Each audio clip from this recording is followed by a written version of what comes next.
പലപ്പോഴും നമ്മൾ ചർച്ച ചെയ്യുന്നത് ഈ ഇസ്ലാമിക ഭീകരവാദത്തിൻ്റെ ആയുധമെടുത്തുള്ളൊരു വേർഷനാണ്. ഇപ്പോൾ അതിനപ്പുറത്തേക്ക് വളരെ അപകടകരമായ കാഴ്ച ബീച്ചുകളിൽ നിന്ന് വരെ വരികയാണ്. അതായത് ബീച്ചിൽ ആളുകൾ പോകുന്നത് പൊതുവെ കുറച്ച് കാറ്റ് കൊള്ളാനും കുറച്ച് സമാധാനത്തിനും അല്ലെങ്കിൽ കപ്പിൾസ് ആയിട്ടുള്ളവർ അവരുടെ കാര്യങ്ങൾ സ്പെൻഡ് ചെയ്യാനൊക്കെ പോകുന്ന സ്ഥലമാണ് ബീച്ച്. നോക്കൂ, അവിടെ കുറച്ച് സലഫി വിഭാഗത്തിലെ ചെറുപ്പക്കാർ വന്നിട്ട് നിങ്ങൾ അള്ളാഹുവിനെ പ്രാർത്ഥിച്ചില്ലെങ്കിൽ മരിച്ചു കഴിഞ്ഞാൽ പിന്നെ ആകെ ഗതികേടാണെന്ന് പറഞ്ഞു പഠിപ്പിക്കുകയാണ്. ഇത് എങ്ങോട്ടാണ് കാര്യങ്ങളുടെ പോകുന്നത്? തീർച്ചയായിട്ടും ഗൗതമ, ഇത് ഏറ്റവും അപകടകരമായ കാര്യമാണ്. നമുക്ക് പ്രത്യക്ഷത്തിൽ നോക്കുകയാണെങ്കിൽ ചെറിയൊരു കാര്യം, നിസ്സാരമായ കാര്യമാണ്. കുറച്ച് ചെറുപ്പക്കാർ വന്ന് ബീച്ചിലിരിക്കുന്ന പെൺകുട്ടികളെ, അവിടെ നിന്ന് മനസ്സിലാക്കണം, പെൺകുട്ടികളെ മാത്രം ലക്ഷ്യമിട്ട് ചില ചോദ്യങ്ങൾ ചോദിച്ചു. ഞങ്ങളൊന്ന് സംസാരിച്ചോട്ടെ, ദൈവത്തിനെ കുറിച്ചാണ്. ദൈവത്തെ നിങ്ങൾ അറിഞ്ഞിട്ടുണ്ടോ? ദൈവത്തെ നിങ്ങൾ കണ്ടിട്ടുണ്ടോ എന്നതാണ് ഈ ചോദ്യത്തിൻ്റെ തുടക്കം. അപ്പോൾ അവർ ചിലർ പറയുന്നത് ഞങ്ങൾക്ക് ദൈവത്തിൽ വിശ്വാസമില്ല, ദൈവത്തിന് അങ്ങനെ കാണാൻ പറ്റുമോ? ഞങ്ങൾ വിശ്വസിക്കുന്നത് സയൻസിലാണ്, ഞങ്ങൾ വിശ്വസിക്കുന്നത് കാര്യങ്ങളിലാണ്, ഞങ്ങൾ പഠനത്തിൽ വിശ്വസിക്കുന്നു എന്നൊക്കെ പറയുന്നത്. പിന്നീട് ഈ ചർച്ച ക്രമേണ മുന്നോട്ട് പോകുമ്പോൾ നമ്മളത് ശ്രദ്ധിക്കുമ്പോഴാണ് ഈ ചർച്ച എങ്ങോട്ടേക്ക് വഴിമാറുന്നു എന്ന് മനസ്സിലാകുന്നത്.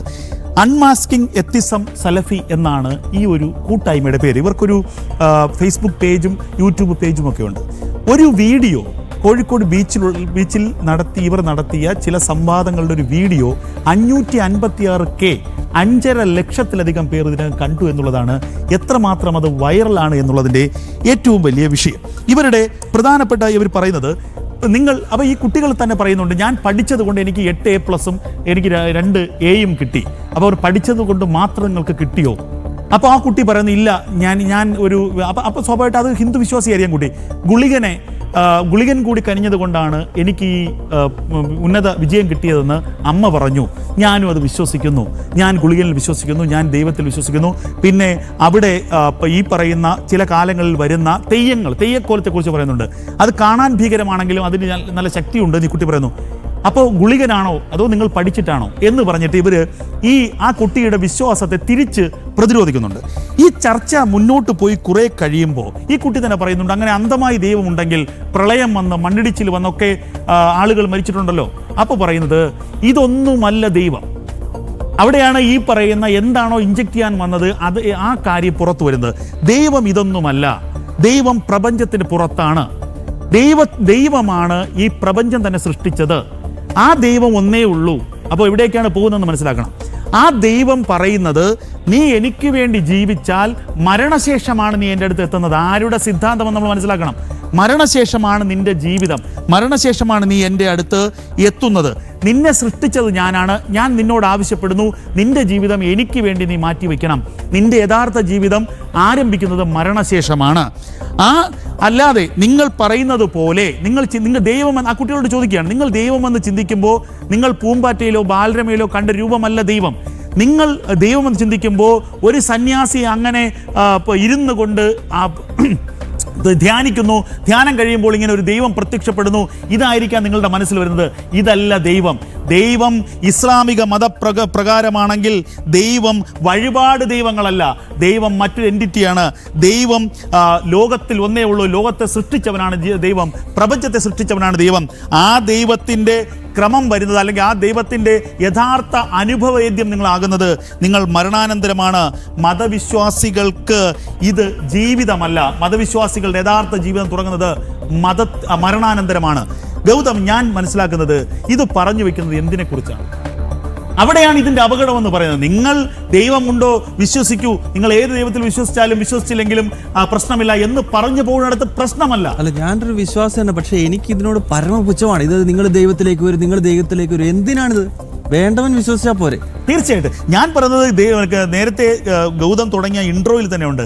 പൊട്ടിത്തെറിക്കുന്നതാണ് യഥാർത്ഥത്തിലുള്ള മതവിശ്വാസം എന്ന് ചിന്തിക്കുന്ന ലോകത്തെ ഒരേ ഒരു മതവിശ്വാസി ആരാണ്?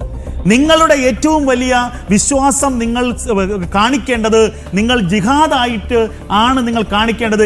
എങ്കിലേ നിങ്ങൾ സ്വർഗത്ത് പോയി എത്രയോ ഹൂറികളുടെ ഒപ്പം നിങ്ങൾക്ക് താമസിക്കാൻ കഴിയൂ എന്ന് പഠിപ്പിക്കുന്നത് ആരാണ്? ഇവിടെ പച്ചയ്ക്ക് ഈ പെൺകുട്ടികളുടെ ഉള്ളിലേക്ക് അവരുടെ മതവിശ്വാസത്തെ നിരാകരിച്ചുകൊണ്ട് നിങ്ങൾ പറയുന്നത് പോലെ സന്യാസി ധ്യാനിക്കുമ്പോഴും സന്യാസി ധ്യാനം നടത്തുമ്പോഴും പ്രത്യക്ഷപ്പെടുന്നതല്ല ദൈവം. ദൈവം മറ്റൊന്നാണ്. ആ ദൈവത്തെ നിങ്ങൾക്ക് കാണണമെങ്കിൽ മരണാനന്തരം മാത്രമേ നിങ്ങൾ ദൈവത്തെ കാണാൻ കഴിയൂ. ഈ ജീവിതത്തിൽ നിങ്ങൾ കഷ്ടപ്പാടുകൾ അനുഭവിക്കണം. പിന്നെ ഒരു വാക്ക് കൂടി പറയുന്നുണ്ട്. അവിടെയാണ് എനിക്കിതിൻ്റെ ഏറ്റവും വലിയൊരു പ്രശ്നം വരുന്നത്.